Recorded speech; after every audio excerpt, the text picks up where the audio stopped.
Hey guys, Bird Yugioh here, coming at you with another deck profile. I know I said today was going to be the Sylvan deck, but I did not get all the cards in the mail yet that I needed for my updated version. So sorry about that, but we're doing still a really fun deck. Ritual Beast, a very good control deck that benefited greatly from being able to now make their fusions in the main monster zones and still make their really good link monster as well. And you don't always have to go into this first before going into your fusion plays, which is nice. Really helps you out a lot. So still crossing our fingers that Ulti Cannahawk comes off the list. I don't know why it's not yet. I mean, even with this card at 3, I don't see this deck doing much better than it is right now, and it's doing decent. So we'll get right into this. This is definitely a little bit of a change from my last version. You guys know, like with my ABC decks and stuff, I do like to play hand traps and traps, and I just think that's the best way if you can in a deck, because that gives you just many more opportunities to not necessarily just lose from based off of a die roll. So you can go first or second, and this is one of those decks that does that. So I really like it. We'll get right into it, starting off with our best monster to start off with, basically. Ritual Beast Tamer Elder. Basically, you normal summon him, and then you can normal summon another Ritual Beast monster in addition to your normal summon. So basically a double summon. Really nice for this deck.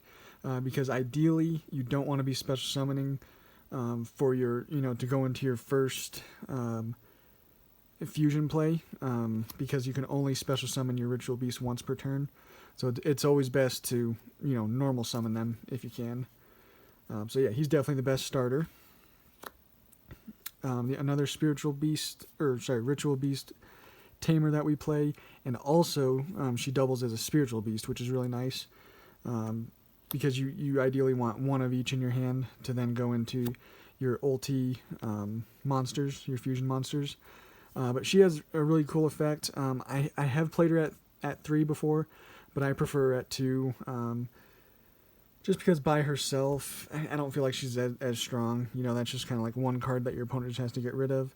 But if they do happen to destroy this card by battle or card effect, you can special summon a Ritual Beast from your deck or extra deck, ignoring its summoning conditions. So since you're obviously going to go through the extra deck, and the main one you're going to do pretty much, I would say 90% of the time, is going to be Ulti Gaia just getting him out for free. He's 3200 attack, and he's a beast monster. If you summon him that way, I don't think that you can use his other effect, because you have to summon him using a ulti monster, a Ritual Beast Tamer, and a Spiritual Beast, and then you can use him as basically like you're just going to send banish one Ritual Beast from your hand and negate the activation of any spell, trap, or monster effect. But still, you're getting a big body on board that is really nice for free, basically. So she is a nice card, and a level 4 Wind, which will help you go into some Xyz as well. And then another Tamer I play at 2 is Wen, because I like. So basically, you play 2 of her. She summons from the banish zone. When she's normal summoned, you special summon one Ritual Beast monster that is banished. And then Laura, when she's normal summoned, special summons from the graveyard. And same with Zephyrin Pilica. When it's normal summon, you can special summon from the graveyard. So basically, we got 2 that special summon from the banish and 2 that special summon from the graveyard. The only bad thing is this is Pendulum, unfortunately, so it would go to the extra deck in certain cases. But it does have higher attack than Laura, whatever you want to say. She only has 100, so if you happen to get like Effect Veiler on her, that's potentially just a lot of damage, whereas 1,000 is a little better. So that's why I play 1 and 1. I don't really play 2 of her. And also just having another name is really nice for Ritual Beasts in general. So that is our Tamers. Let me just move this up a little bit. And then for our Spiritual Beast monsters, which, like I said, Winda doubles as a spiritual beast monster as well. So we got the best one, Canahawk. Its effect, while it's on the field, you just banish one ritual beast card from your deck. During your second standby phase, you can add it to your hand. So it's got a gold sarcophagus effect. But basically, this is getting your plays going. If you open up Elder, Canahawk, and they all resolve, you're sitting very, very well. That is an amazing card you want to see in all of your opening hands. Next best one, other than Canahawk, though, is going to be Rampengu. In some situations, he is better. But most of the time, you'd obviously just rather see Canahawk. But Rampengu, you're just going to banish one Ritual Beast from your extra deck and send one Ritual Beast from your deck with the same type to the graveyard. So you'll, say you do Ulti Apelio. You banish Ulti Apelio, and then you can send another Pyro type, which will be Apelio, to the graveyard. So you're loading up your banish and your graveyard, which is really nice. So it kind of helps you out a lot as well, just in a slightly different way than Canahawk, but still really good. And again, these are level 4, and Rampengu's a level 4 as well, so it helps you go into level 4 rank 4 Xyz. And then we just play one Apelio.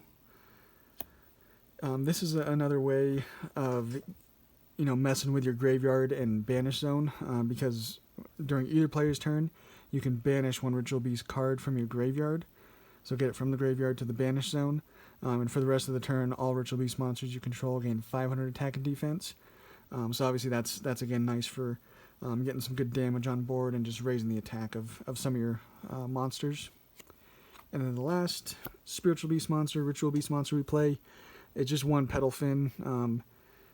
It can potentially be good, but most of the time it's just another name.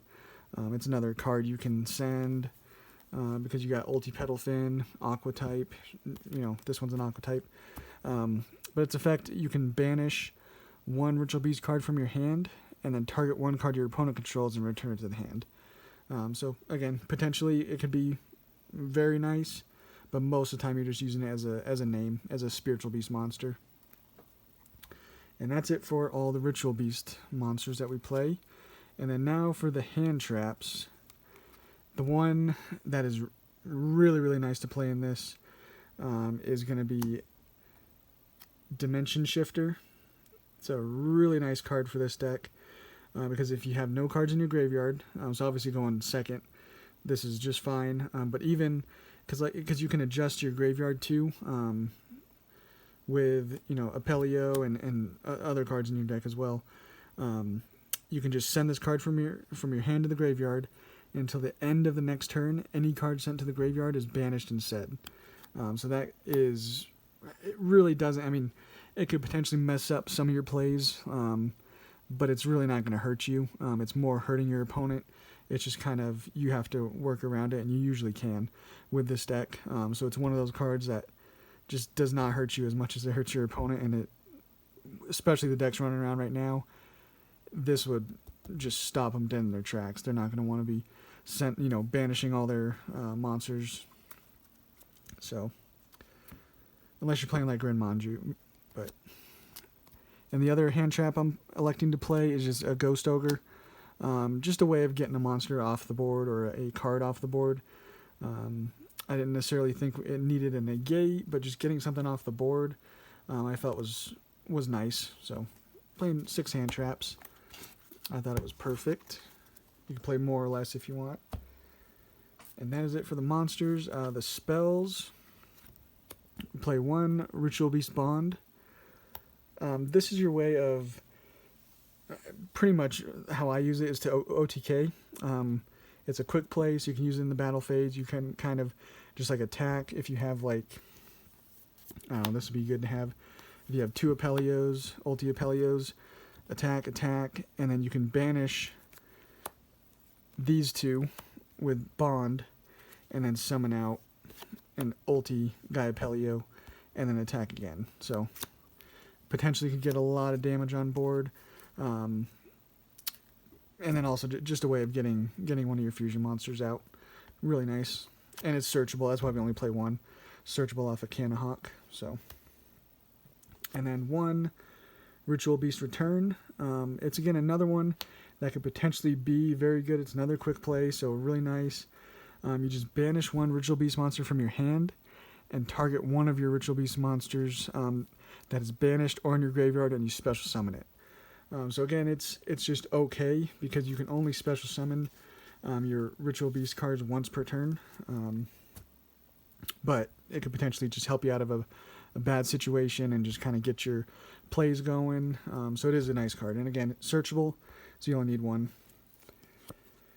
Gold Sarcophagus, opening this with a Wen is probably your next best play, other than like a Elder and a Cannahawk. Your next best is opening Wen with a Gold Sarcophagus. Just because it'll obviously get your plays going a little bit. Again, you're having to special summon that monster, so it's only a once per turn effect basically. But really nice. 1 Emergency Teleport, same kind of idea. You're just getting a free one of your Tamers basically. Your psychic types that are level 3 or lower. So again, if you don't open 1, you need 1 to go into your plays. So teleport sometimes helps. Play 1 Monster Reborn. Again, you can most of the time get a card into the graveyard that you need, and then just summon it back with Monster Reborn. Kind of nice. And the last spell we play is Upstart Goblin. Again, you really would just prefer to open this every first turn if you can. So Upstart Goblin will hopefully thin out your deck a little bit so you can see those quicker. And that is it for the spells. So obviously I'm not playing it in the main deck, but Anti-Spell Fragrance, cards like that, Imperial Order, would be nice to play in this deck. Definitely some potential side deck cards. And then our traps. Best one by far, for the Ritual Beast at least, is Steeds. If you control a Ritual Beast monster, you just destroy monsters on the field up to the number of Ritual Beast monsters you currently control. So you can tag out your fusion monsters to summon out the 2 that were used to summon it. So just opening that, you have basically 2 monsters that you're going to be destroying. Doesn't target, so it's really nice. But, a lot of times you'll open up 2 fusions, or like a fusion and your link, and then you'll have, off of those, 4 monsters. You'll have 4 destruction effects right there. So really nice card. And searchable again, but you're fine opening more than 1 of these. It's not a once per turn effect, so yeah, Steeds, absolutely amazing. And then just 2 Ambush. At one time, I really, really liked this card, and I still really do. But it's just, it's obviously just not as good as Steeds. It's a different card, though. So basically, you're just targeting one of your Ritual Beast Tamer monsters and 1 Spiritual Beast that is banished or in the graveyard, and special summon them. And then after it's activated, you can't special summon except for Ritual Beast, but that doesn't really matter. So it's just a free way of summoning either from the banish or the graveyard, So it is very, very good, especially during the end phase of your opponent's turn. Activating that is really, really good. And then especially since Cannahawk's at 1, you kind of want to play cards to protect it if you can, just so it doesn't, get to the graveyard and then you won't be able to use it again, or banished or something. You want to get this back to the extra deck, or just protect it, like I said. So I'm playing the Solemn package, doing 2 Strike, 2 Warning, and 2 Judgment, just to try to protect it from anything your opponent's trying to do. And they're just really nice in a control deck like this. So that is it for the main deck. Of course, 40, we're playing Upstart, and we just have a lot of combo pieces we want to get to and see. And for the extra deck, just the 1 Cannahawk, of course. One day it'll be at 3, and then this deck will be definitely better.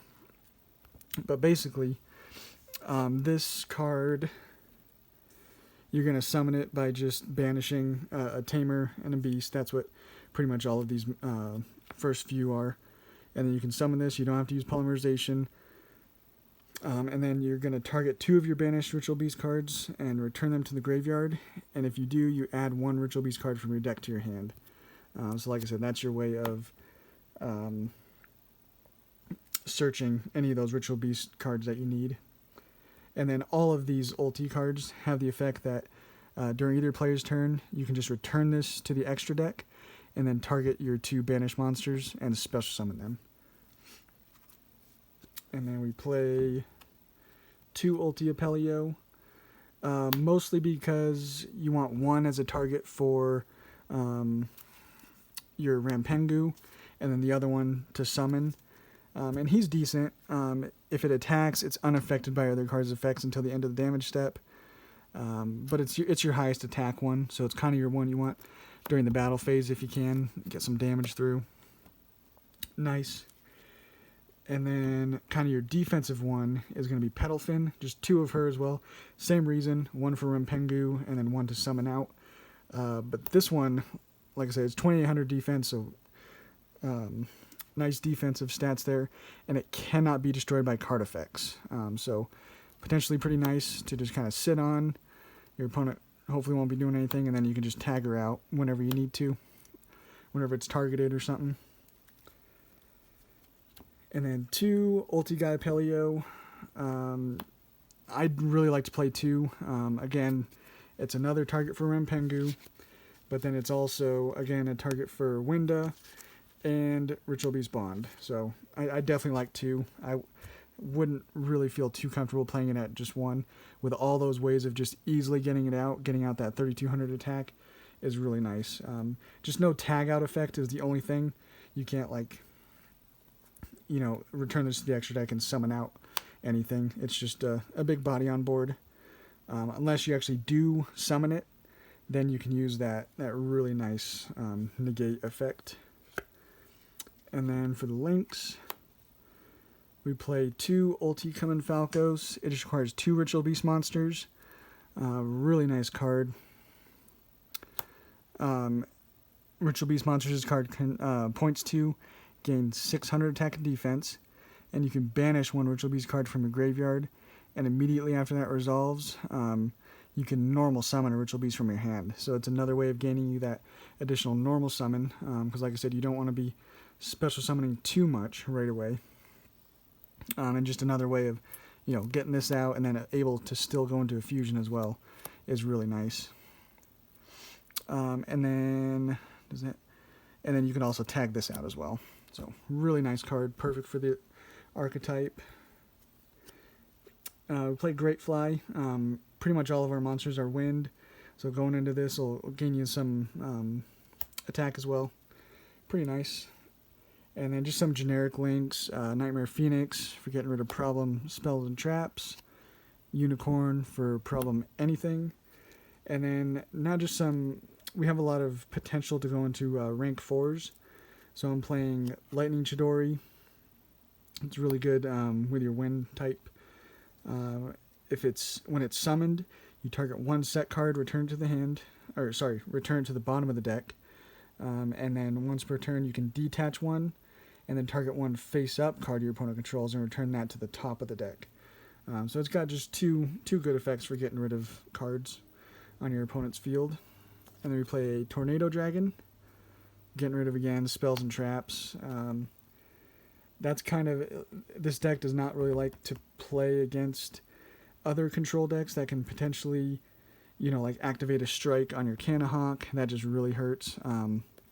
So just potentially trying to get rid of some of those problematic spells and traps is nice. And then the last one we play is just 1 Dugaris. Again, I play it in every deck that I can make rank 4s in. I pretty much play this card because it just has so many uses. During the battle phase, you double the attack of a monster. You can special summon a monster from the grave. And then you can also fix your hand by drawing 2 and then discarding 1. So just perfect card. I really, really like it. So that's the deck, guys. I feel this is just a little bit more competitive version of Ritual Beasts. going with hand traps, and you could of course play any that you want. These are just some that I kind of showcased in this build.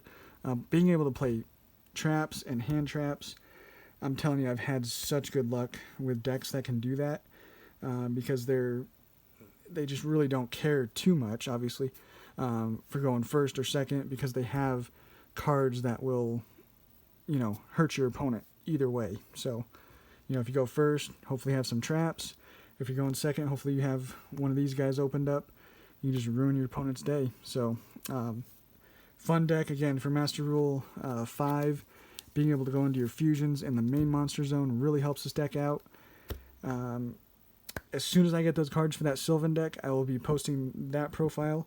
I know that's one a few of you guys wanted to see, so whenever those cards get in, you will see that deck profile, and we'll catch you on the next one.